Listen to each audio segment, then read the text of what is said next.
آزاد digital سے میں ہوں آپ کے ساتھ ظاہر محمود۔ ناظرین، افغان مہاجرین کا جو معاملہ ہے وہ روز بروز سنگین تر ہوتا جا رہا ہے۔ افغان مہاجرین کس طرح پاکستان میں مختلف وارداتوں میں ملوث ہیں اور کس طرح وہ اپنی شناخت کو چھپانے کے لیے یا پاکستانی شناخت حاصل کرنے کے لیے پاکستانیوں کو ایکسپلائٹ کر رہے ہیں، وہ اپنا شناختی کارڈ بنوانے کے لیے یا فیملی کارڈ میں جو ہے وہ اپنے آپ کو شامل کروانے کے لیے کچھ لالچ دیتے ہیں، چند روپوں کا، چند ڈالرز کا، اور پاکستانی جب اس لالچ کا شکار ہوتے ہیں تو بعد میں ان کو کن مسائل کا سامنا کرنا پڑتا ہے۔ اور یہ جو افغان مہاجرین جن کے بارے میں بہت ساری کیس سٹڈیز پہلے بھی آ چکی ہیں کہ وہ یہاں پر مختلف قسم کے جو معاملات ہیں، جو سیکیورٹی کے مسائل ہیں، ان میں وہ لوگ انوالو ہیں، وہ کس طرح یہاں پہ واردات ڈالتے ہیں اور پھر اپنے ملک جو ہے وہ واپس بآسانی آ جا سکتے ہیں۔ اس سب پر گفتگو کرنے کے لیے ہمارے ساتھ موجود ہیں نامور وکیل ایڈی ڈار صاحب، جو ہائی کورٹ میں پریکٹس کرتے ہیں اور بہت سارے کلائنٹس ان کے افغان مہاجرین بھی ہیں اور بہت سارے کلائنٹس ان کے ایسے پاکستانی بھی ہیں جو افغان مہاجرین کا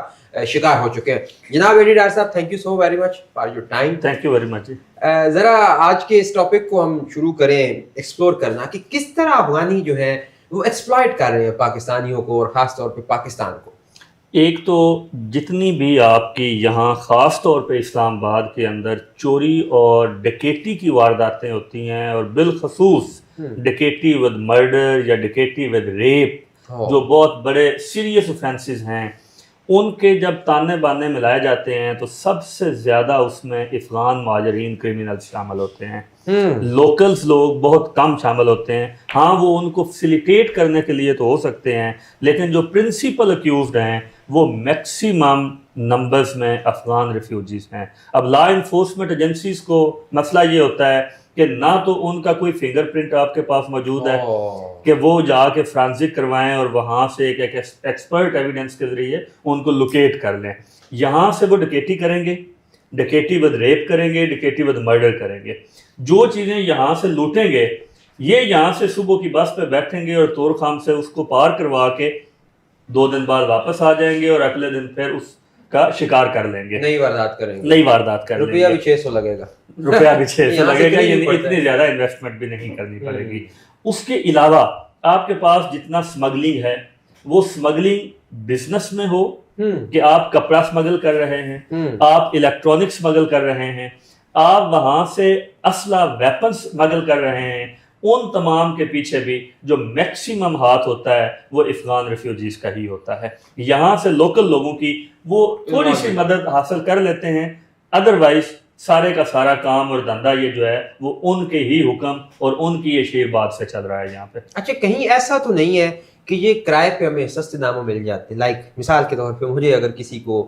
اغوا کروانا، نعوذ باللہ، تو میں کسی افغانی کو ہائر کر لوں، کیونکہ اس کے ریکارڈز نہیں ہیں، اس کے ڈی این اے بھی ہمارے پاس ریکارڈ نہیں ہے، تھمز امپریشنز بھی نہیں ہے، تو کہیں ایسا بھی تو نہیں ہوتا کہ یہ لوگ کرائے کے طور پر بھی زیادہ استعمال؟ بالکل ہوتے ہیں۔ آپ اگر یہاں لوکل پولیس کے ساتھ اٹریکشن کریں اپنا اور ان سے پوچھیں اور آپ ڈیٹا نکالیں ایف آئی آرز کا کہ جتنی بھی یہاں پہ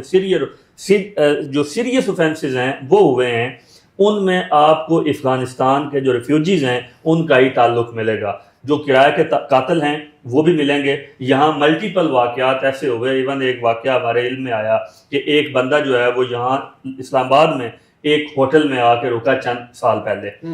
اس کو لوکیٹ کر لیا گیا کہ وہ یہاں ہے، اور 2 افغانستان کے ریفیوجیز کو اس میں ہائر کر کے 6 لاکھ روپیہ انہوں نے پیسے دیے اور اس کو وہاں ہوٹل سے نکلتے ہوئے مرڈر کروا دیا۔ وہ سبسیکوینٹلی ہمارے لا انفورسمنٹ اداروں نے اس کو پکڑ بھی لیا اس نمبر سے جہاں سے انہوں نے کال کی تھی، لیکن بالکل یہ کرایہ کے قاتل کے طور پر، کرایہ کے جو ہے وہ زخم کرنے کے لیے کہ آپ نے زخمی کرنا ہے، اغوا کار کے طور پر، سمگلر کے طور پر، ڈکیٹ کے طور پر، چور کے طور پر، بالکل یہ میکسیمم کام کر رہے ہیں۔ پھر یہ لوگ جو مطلب ابھی تھوڑا سا کہتے ہوئے اس لیے بھی برا لگتا ہے کہ برادر ملک بھی ہے، اسلامی ملک بھی ہے، لیکن اوبیسلی اگر یہی لوگ آ کے ہمارے ملک میں بدامنی پھیلائیں گے تو کوئی بھی ان کا ساتھ نہیں دے گا۔ اب یہی جو افغان مہاجرین ہیں، پھر یہی یقینی طور پر ہنڈی بھی جو ہے وہ کرتے ہوئیں گے بآسانی؟ اور بالکل کرتے ہیں۔ میں نے جیسے شروع میں کہا کہ یہاں سے جب جو وہ ہے چوری کا مال یا جو ڈکیٹی کا مال ہے، جس طرح اس کو وہ بیرون ملک جا کے شفٹ کر کے آ جاتے ہیں، ہنڈی کی چیزیں اور بلیک مارکیٹ کی چیزیں اور ڈالرز جو ہیں ان کو لے کے جانا وہ تو بہت آسان ہے، بلکہ ملٹیپل کیسز ایسے بھی ہمارے سامنے آئے ہیں کہ یہاں پاکستان میں جو ڈالر کا ریٹ ہے وہ اور ہے، اور وہ آپ سے اس سے چند پیسے مہنگا ڈالر خریدیں گے اور اس ڈالر کو ہنڈی کے ذریعے یا ایون کیش کے ذریعے وہ افغانستان شفٹ کر دیں گے. آپ کے ملک میں جو ڈالر کی قلت پیدا ہوتی ہے, جو آپ کا ڈالر غائب ہو جاتا ہے مارکیٹ سے, اس کے بھی تانے بانے اسی اسمگلنگ کے ذریعے ملتے ہیں کہ وہ سارا ڈالر ادھر شفٹ ہو جاتا ہے. اب گفتگو کے دوران ہمیں یہ اندازہ ہو رہا ہے کہ ان لوگوں کے آنے سے اور ایکسپرٹیز حاصل کرنے کے بعد وہ جو پرانے زمانے میں ہم کچھ ماڈل ظاہر کرتے تھے باہر پیسے بھیجنے کی, ان کی ضرورت بھی نہیں. نہیں ان کی ضرورت نہیں ہے. کرپشن جو ہے وہ اتنی آسان ہو گئی ہے کہ چونکہ ان لوگوں کے ذریعے آپ سستے داموں یہ چیزیں باہر پہنچا سکتے ہیں. بالکل ایسا ہی ہے, اس سے میں مکمل اتفاق کرتا ہوں آپ کی بات. اچھا, اب ایک دوسرا مسئلہ ہے, وہ یہ ہے کہ یہ پاکستانی شناخت حاصل کرنے کے لیے, اپنے آئیڈینٹی کارڈز بنوانے کے لیے, فیملی کارڈز بنوانے کے لیے آپ کے ساتھ یا میرے ساتھ کچھ معاملات طے کر کے تو آپ کی فیملی میں یا میری فیملی میں انوالو ہو جاتے ہیں, یہ شو کرنے کے لیے ناد رکھو کہ ہم تو بھائی یہیں کے پلے بڑھے ہیں.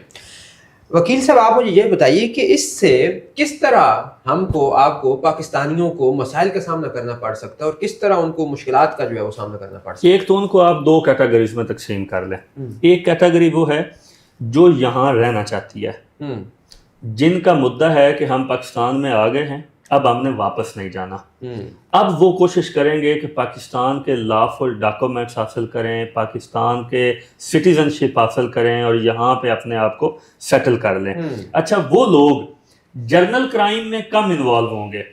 بلکہ وہ صرف اس ڈاکومنٹس کو بنوانے کے لیے جو کرائم ہوتے ہیں کہ جیلی سرٹیفکیٹ بنوا لیا, جیلی مدد لے لی, فیک ایفیڈیوٹس دے دیے, ان چیزوں میں انوالو ہوتے ہیں. جبکہ وہ جو کرمینلز ہیں جنہوں نے یہاں چوری, ڈکیٹی, مرڈر, ریپ اور وہ ساری چیزیں کرنی ہوتی ہیں, ہنڈی کرنی ہوتی ہے, وہ اپنے ڈاکومنٹس یہاں کے نہیں بنواتے, کیونکہ ان کو ایک اپریہنشن ہوتا ہے کہ اگر ہم نے ڈاکومنٹس بنوائے تو ہمارے تھم امپریشنز بھی ریکارڈ پہ آ جائیں گے, ہماری جو فیس ہے وہ بھی آ جائے گی, آنکھیں جو ہیں وہ بھی ریکارڈ پہ آ جائیں گی, تو ہم کسی بھی جگہ پہ ٹریس ہو سکتے ہیں. وہ پھر ان چکروں میں نہیں پڑتے. ان کا مدعا یہ ہے کہ آپ بغیر کسی ڈاکومنٹ کے, بغیر لافل شناخت کے, ایک ڈمی کے طور پہ آپ اس ملک میں رہیں. وہ تو اپنا نام بھی چینج کرتے رہتے ہیں, یہاں آپ کے سامنے اور نام ہوگا, دوسرے شہر میں جائیں گے اور نام رکھ لیں گے, اور جب بارڈر کراس کرنا ہوگا تو شاید ان کا کوئی اور نام ہو جائے گا. تو وہ اس طرح آپریٹ کرتے ہیں. اچھا ظاہر صاحب, یہ بتائیے کہ یہ اب ہمیں دو ایسے مسائل ہیں کہ ایک میں تو یہ لوگ وارداتوں میں ملوث ہیں, اور دوسرا وہ فیملیز میں انوالو ہو کے بھی, اس میں بھی دو ٹائپس ہیں, لیکن موسٹلی اگر وہ ایکسپلائٹ کرتے ہیں تو ان سے کیسے نمٹنا چاہیے؟ ریاست کے پاس کیا جو ہے وہ ایک حل ہو سکتا ہے ان سارے مسائل کو ختم کرنے کا؟ اس کا حل دو طریقوں سے ہے, ایک جو عوام نے کرنا ہے اور دوسرا جو سرکار نے کرنا ہے. عوام کے کرنے والا حل یہ ہے کہ وہ اپنے ارد گرد موجود تمام ریفیوجیز کو, تمام انلیگلی سیٹلڈ لوگوں کو ایڈینٹیفائی کریں, ان کا ڈیٹا سرکار کو پرووائڈ کریں, اور خود بھی کوشش کریں کہ ان کو کسی بھی جرم میں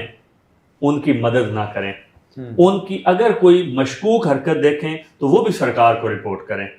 دوسرا کام ہے سرکار کے کرنے والا, سرکار کو سب سے پہلے ملک میں موجود تمام لوگوں کو, وہ پاکستانی ہوں, وہ افغان ریفیوجیز ہوں, وہ کسی اور ملک سے آئے ہوئے لوگ ہوں لافل ویزا پہ اور یہاں پہ اوور اسٹے کر کے کرمنل ایکٹیویٹیز میں وہ انوالو ہوں, جیسے افریقنز وغیرہ لوگ یہاں آ کر وہ منشیات وغیرہ کے کاروبار میں منسلک ہو جاتے ہیں. ان تمام لوگوں کو ریکارڈ پہ لے کے آئیں. ملک کو پتہ ہو کہ اس ملک کے بارڈر کے اندر کون کون شخص موجود ہے, اس کے کیا ویئر اباؤٹس ہیں, اس کی کیا شکل ہے, اس کے کیا فنگر پرنٹس ہیں, اس کی کیا آئیڈینٹیفیکیشنز ہیں, وہ تمام چیزیں ان کے پاس موجود ہوں. جب موجود ہو جائیں گی, ڈیٹا سارا ہو جائے گا, پھر آپ نے اس کو ڈیفرینشیٹ کرنا ہے کہ جی اس کو تو ہم نے رکھنا ہے, اور یہ بندہ ہمیں بارے میں نہیں ہے, یہ یہاں بدامنی پھیلا رہا ہے, یہ یہاں پہ دہشت گردی پھیلا رہا ہے, یہ یہاں پہ قتل و غارت پھیلا رہا ہے, یہ یہاں پہ جرائم کو پروموٹ کر رہا ہے, یہ یہاں پہ اکانومی کو نقصان پہنچا رہا ہے. ان چیزوں کو آئیڈینٹیفائی کر کے اس کو آپ کو ریسپیکٹ فلی یہاں سے اٹھا کے اس کے آباء و اجداد کے پاس اس کی جو جگہ ہے وہاں رکھ آئیں, پھینک دیں, چھوڑ آئیں, وہ آپ کے گھر. Thank you so very much doctor صاحب, بڑی مفید گفتگو رہی اور ہمیں ایکسپلور کرنے کا موقع ملا کہ کس طرح افغان مہاجرین جو ہے وہ ہمارے لیے مسائل کا سامنا ان کی وجہ سے کرنا پڑ رہا ہے اور کس طرح ہم ان کو کنٹرول کر سکتے ہیں. دیکھیں ان کی وجہ سے یہاں جو اپرچونٹیز ہیں وہ کم ہو رہی ہیں. آپ نے تو کہا کہ اتنے ہزار جو ہیں وہ افغانی آئے, لیکن یہاں آ کے جو انہوں نے 20 بچے پیدا کیے اور اتنی شادیاں کر لی. 14 لاکھ رجسٹرڈ ہیں اور 9 لاکھ غیر رجسٹرڈ ہیں. غیر رجسٹرڈ ہیں, رجسٹرڈ اور غیر رجسٹرڈ ہیں, غیر قانونی الگ. میرا ماننا یہ ہے کہ وہ 9 اور 14 کے فگر سے بہت اوپر چلے گئے ہوئے, کیونکہ جو تعداد ان کی یہاں شرح پیدائش ہے اس کے حساب سے وہ بہت اوپر چلے گئے ہوئے. اور آپ کو ان کو دیکھتے ہیں ہر جگہ پہ, جگہ پہ ان کی ایگزسٹنس دیکھیں نا, وہ ہر کاروبار کے اوپر, ہر مارکیٹ کے اندر انلیگلی انہوں نے آکوپائڈ کیا ہوا ہے. ایک تو آپ کو وہ ٹیکس نہیں دیتے ہیں, دوسرا وہ تمام اپرچونٹیز جو آپ کے لوکل لوگوں کو ملنی تھی وہ کولیپس ہو رہی ہیں اور وہ شفٹ ہو رہی ہیں ان کے پاس, اور وہ فردر انلیگلی اور ان لافلی اس کو ٹرانسفر کر رہے ہیں. Thank you so much doctor صاحب. تو ناظرین, آپ نے آج کی گفتگو سنی کہ کس طرح افغان مہاجرین کا جو مسئلے ہیں ان کی وجہ سے وہ سنگین سے سنگین تر ہوتے جا رہے ہیں, اور اس کا ایک ہی حل ڈاکٹر صاحب نے بھی بتایا, جس سے ہم نے بھی اتفاق کیا کہ ڈیجیٹلائزیشن, ان کا ریکارڈ جو ہے وہ آن لائن کیا جائے, ان کو رجسٹرڈ کیا جائے اور ہمیں پتہ ہو کہ کون اس وقت کہاں پر کیا کر رہا ہے. سو ہمیں امید ہے کہ آپ کو آج کی یہ ایپیسوڈ جو ہے وہ پسند آئی ہوگی. اس کے ساتھ ہی ہم دیجیے اجازت. خدا حافظ.